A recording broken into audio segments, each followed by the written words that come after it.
Bonjour, bienvenue dans la série sur l'électrodynamique classique. Donc toujours dans l'électrostatique, nous allons voir les équations de Poisson et de Laplace. Alors, nous l'avons déjà vu précédemment, on peut décrire le comportement d'un champ électrostatique par les deux équations différentielles. Gradient de E égale ρ sur epsilon 0 et le rotationnel de E égale 0. La dernière équation signifiant que le champ E est le gradient d'une fonction scalaire, à savoir le potentiel scalaire, avec E égale le gradient de phi, le potentiel scalaire. On peut combiner cette relation avec la première équation pour former une équation dérivée partielle de la seule fonction scalaire. Donc, nabla carré de phi égale moins ρ sur epsilon 0. Cette équation s'appelle l'équation de Poisson.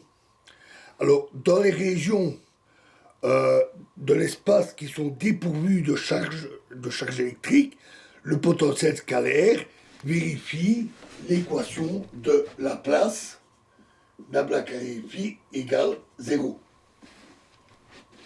Ce sont donc les deux équations en question. Alors, nous avons déjà rencontré une solution pour le potentiel scalaire, à savoir l'expression phi de x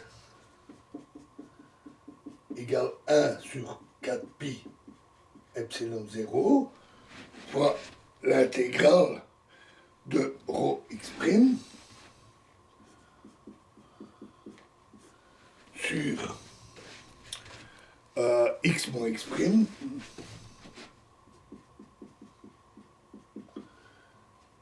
d cube x'.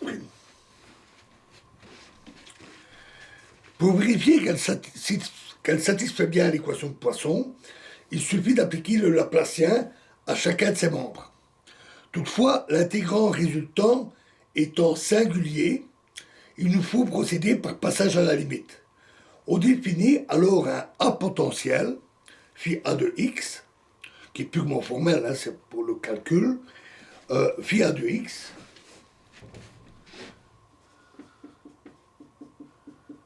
égale 1 sur 4 pi epsilon 0 fois l'intégrale de ρ x' sur racine carrée de x moins x' carré plus a carré d cube x'. Le potentiel réel est alors la limite du A potentiel lorsque A tend vers 0. Le Laplacien du A potentiel donne nabla carré phi A de x est égal à 1 sur 4 pi epsilon 0 fois l'intégrale de ρ x'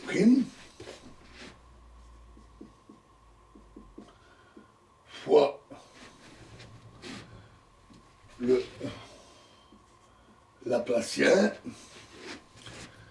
de 1 sur racine carrée de r carré plus a carré. Bien sûr, j'ai défini r comme x moins x' en valeur absolue. Fois d cube x'. Et ceci est égal à 1 sur 4 pi epsilon 0 fois l'intégrale de ρ x' fois 3a carré sur r carré plus a carré exposant 5 demi d cube x'. L'expression entre crochets est tout signe près le Laplacien de 1 sur racine carrée de R carré plus A carré. Donc au signe près le Laplacien de ceci.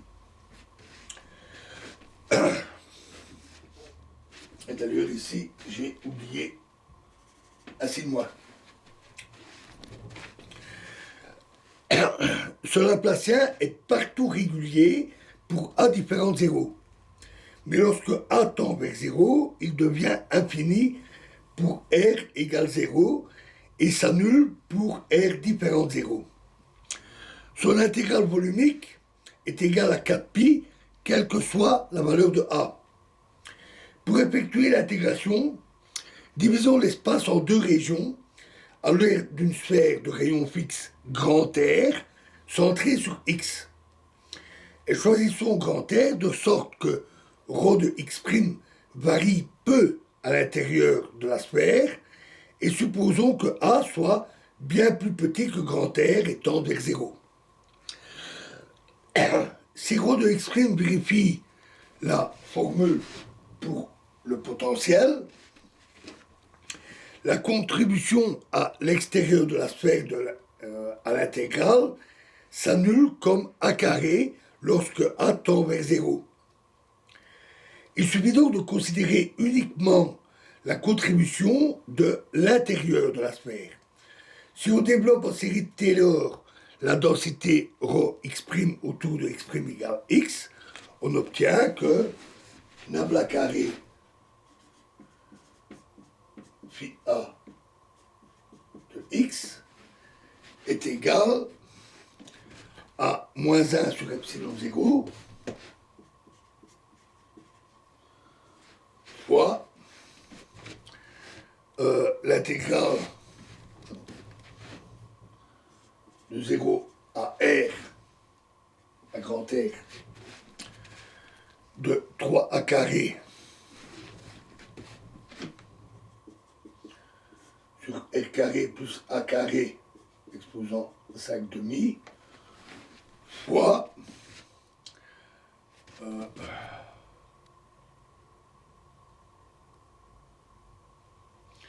ρ de x plus R carré sur 6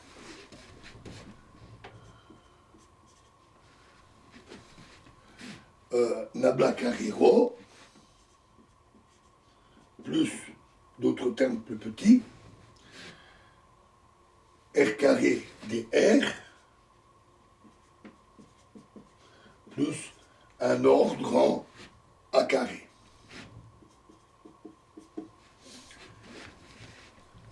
L'intégration directe donne alors que nabla carré de phi a est égal à moins 1 sur epsilon 0 fois ρ x fois 1 plus un ordre en A carré sur R sur grand R carré, pardon,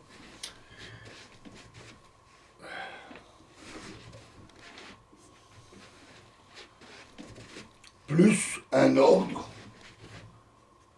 en A carré fois A carré log log de A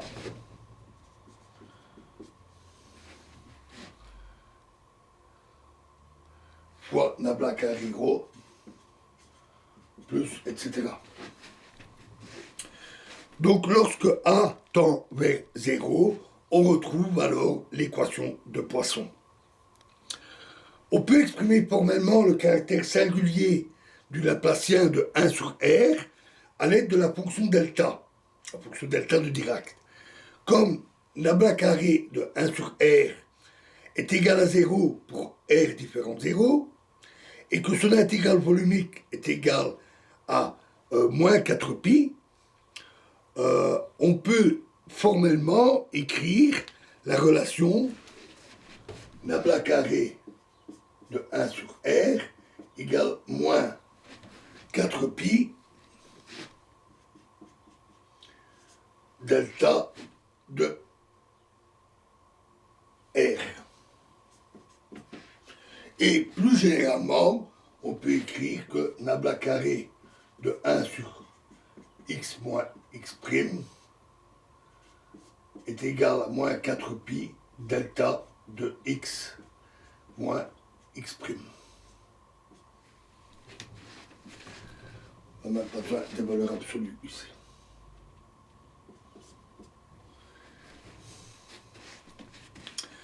Donc voilà pour l'équation de Poisson et de Laplace, les équations de Poisson et de Laplace.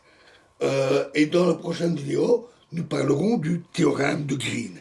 Je vous remercie.